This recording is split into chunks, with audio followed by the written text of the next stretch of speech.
Mixed fruit cocktail. Which one is the best?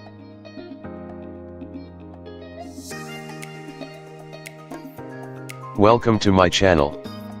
Please don't forget to like, share and subscribe. Hershey and Lily channel. Del Monte fruit cocktail. Del Monte's Fiesta fruit cocktail has a bright, slightly sweet, acidic syrup. It really just tastes like straight up pineapple, which makes sense since the mix is about 89% pineapple. There's 0 red papayas, just a few pieces of yellow papaya, and around 2 pieces of nata de coco. Although juicy, the fruits, and by fruits, I only really mean pineapples, are very mushy.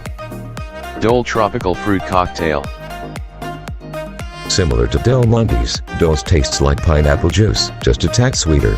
It was a polarizing entry, with some members of the team enjoying its fruity sweet syrup, while the others felt it was still too pineapple forward, in which case doesn't make it a very good mix. That said, it did have an adequate fruit ratio which everyone was pretty pleased with. Megaprime tropical fruit cocktail. Megaprime's tropical fruit cocktail had the livest syrup.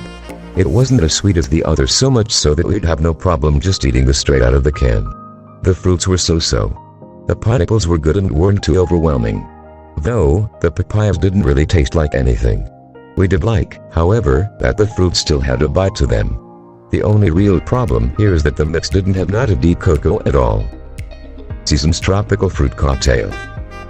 Seasons stood out in the fruit department. It had the best proportion of fruits, and the quality was A+, with true-to-fruit textures. So if you had all the fruits, red papaya included, you could really tell there were a bunch in one spoon. You're guaranteed a well-balanced bite. Sadly, we can't grant the same praise to the syrup. It had an artificial sweetness that made it almost disgustingly sweet. It's like they put artificial flavoring, so we have no choice but to bring the score down. Today's mixed fruit. Today's mixed fruit came in a very sweet syrup, but the taste didn't last too long on the tongue, so we're not that mad about it. That said, it didn't really taste fruity. The fruits tasted, well, neutral, going into bland territory, so it was the least memorable. Although, it did have a decent fruit ratio. But the fruits were cut into tiny pieces, which we found pretty weird. The verdict: this taste test had too many could-have-beens. Megaprime's tropical fruit cocktail could have won, but it had 0 nata de coco. Season's tropical fruit cocktail also could have come out on top, but it had that weird artificial sweetness. So we're picking Dole's tropical fruit cocktail as the one we'd use for our fruit salads. It has great flavor, and its sweetness can work well in a fruit salad. That said, we wouldn't discourage you from getting our could-have-beens, too.